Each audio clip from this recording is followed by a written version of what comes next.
Ya, kita lanjutkan kembali. Tadi kan tadi terakhir kita membahas tentang tentang reaksi pada bilangan iot. Nah, selanjutnya kita akan membahas tentang cara kerja dari penentuan bilangan iot. Pada intinya sebetulnya penentuan bilangan iot ini menggunakan atau menerapkan titrasi dari iodometri juga ya, dimana mula-mula sampel ditimbang kemudian dilarutkan menggunakan kloroform. Kloroform itu merupakan pelarut ya. Selanjutnya ditambahkan larutan Wiggs ya yang mengandung ICL tadi, kemudian dimasukkan ke dalam ruangan gelap di mana reaksi larutan Wiggs ini optimum atau berlangsung sempurna di ruangan yang gelap ya.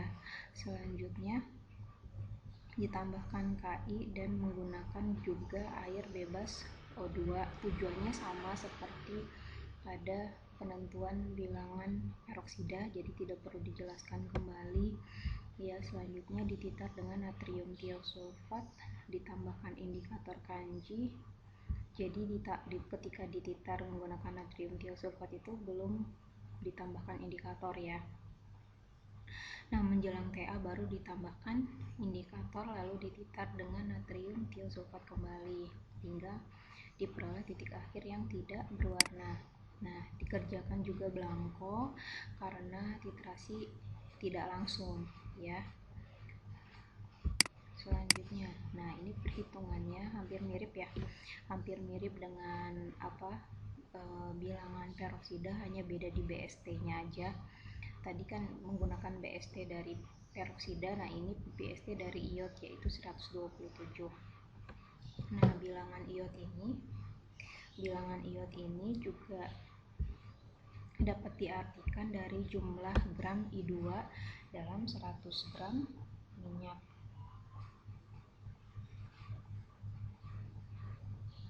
atau banyaknya gram iot yang diikat oleh 100 gram minyak atau lemak ya.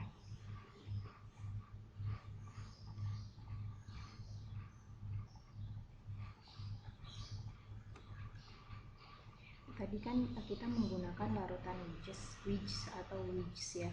Larutan Wiggs ini menggunakan larutan iot dalam asam asetat pekat. Nah, karena dan menggunakan ICL atau iodium klorida itu sebagai pemicu reaksi. Nah, selanjutnya ini merupakan SNI dari minyak goreng di mana bilangan iotnya itu maksimal 45-46 gram I2 dalam 100 gram minyak.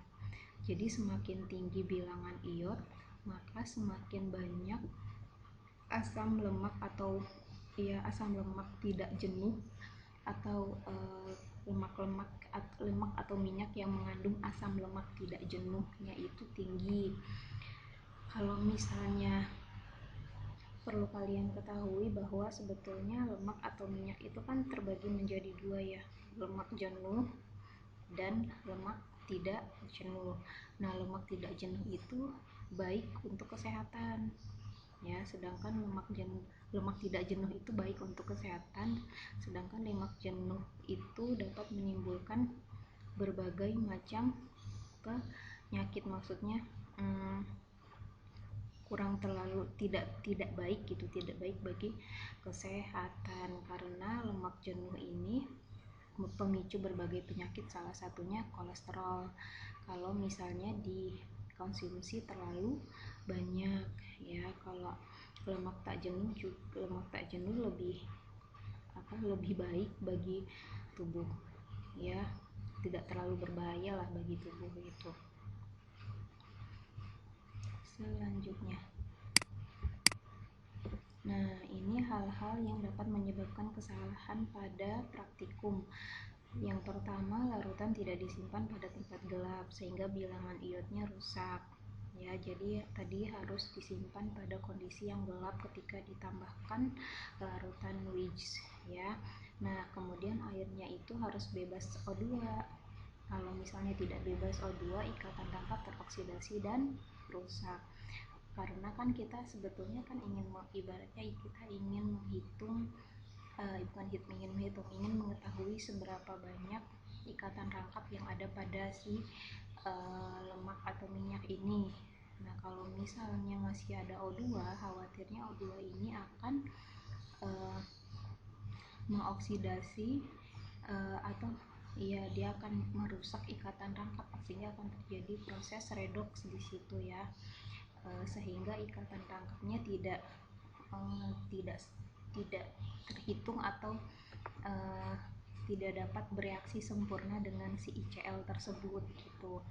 Nah, kemudian ini juga sama aja, penambahan indikator kanji itu harus mendekati titik akhir agar I2 yang terperangkap agar I2 tidak terperangkap ya, dan menyebabkan kesalahan penentuan titik akhir. Nah, terakhir kita akan membahas tentang bilangan penyabunan. Sebetulnya bilangan penyabunan ini bukan termasuk penentuan kualitas minyak, karena bilangan penyabunan ini merupakan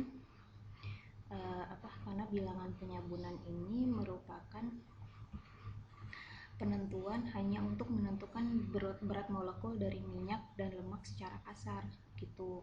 Jadi dengan adanya penentuan bilangan penyabunan, kita jadi tahu si minyak ini tersusun dari asam lemak berantai C panjang atau pendek.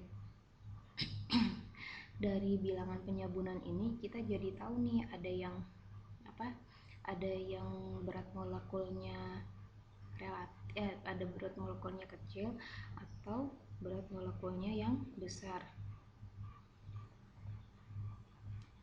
Terus kalau misalnya bilangan penyabunannya tinggi atau hasil dari angka atau bilangan penyabunannya besar, berarti minyak ini mengandung atau tersusun dari asam lemak yang berantai C pendek.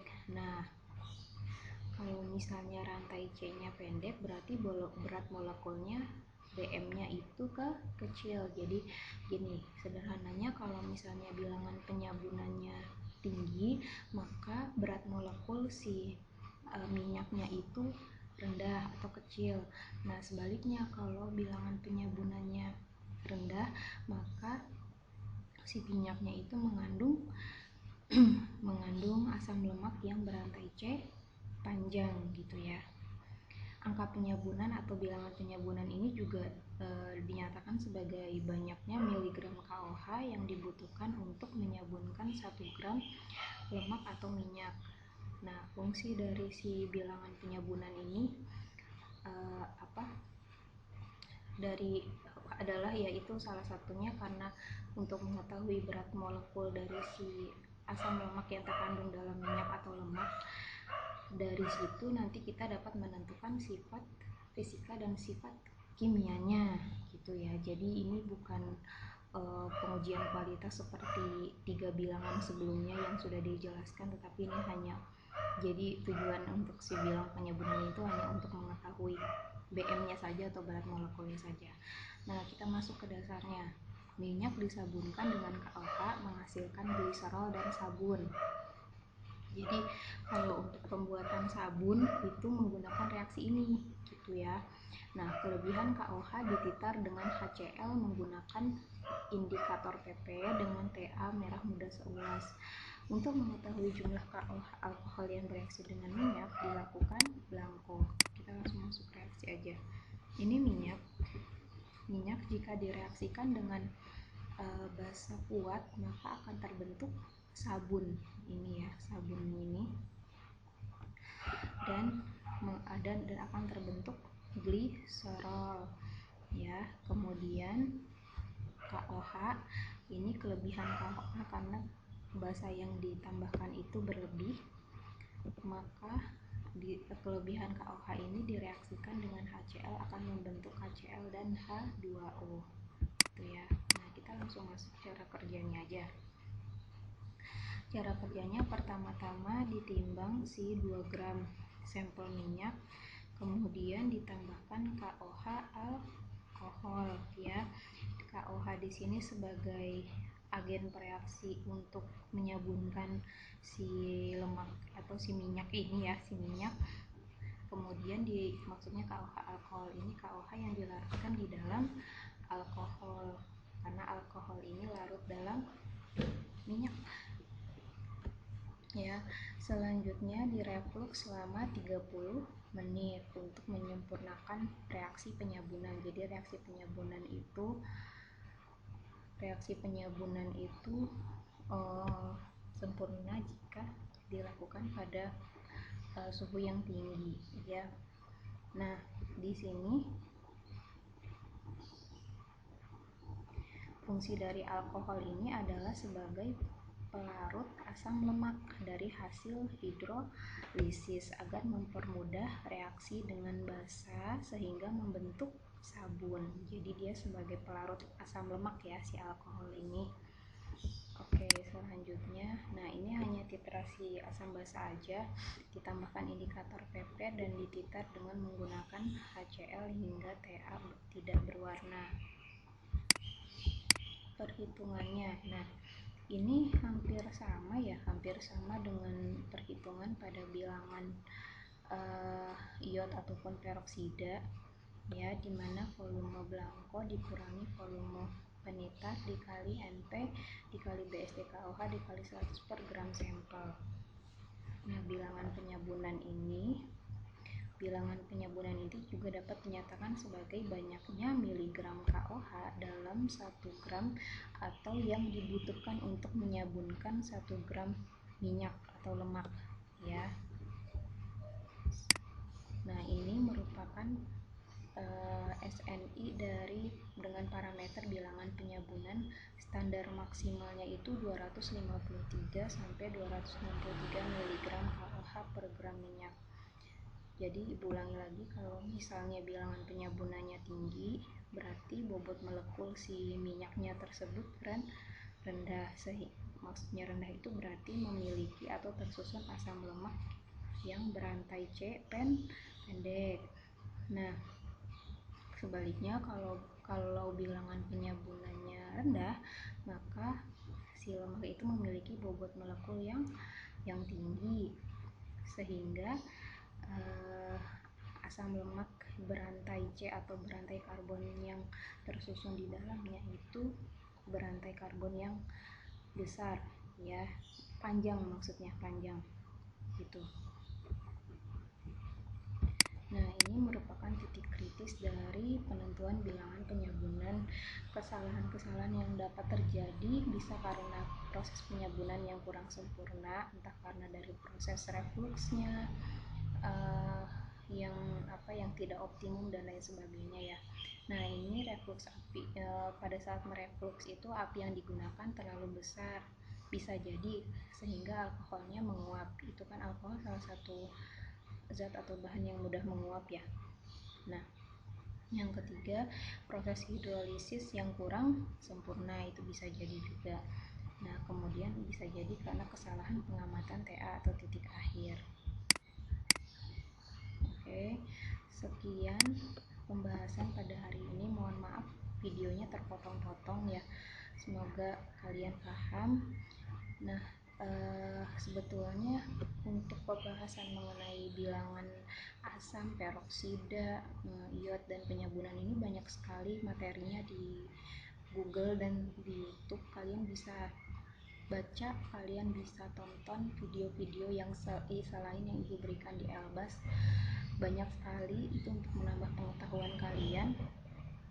Dan materi ini masuk ke ulangan terakhir, ke ulangan 3, tetapi untuk perhitungannya tidak masuk ke materi pada ulangan ketiga ya. Jadi konsepnya saja. Kalau misalnya ada yang kurang paham, silahkan ditanyakan. Sekian, wassalamualaikum warahmatullahi wabarakatuh.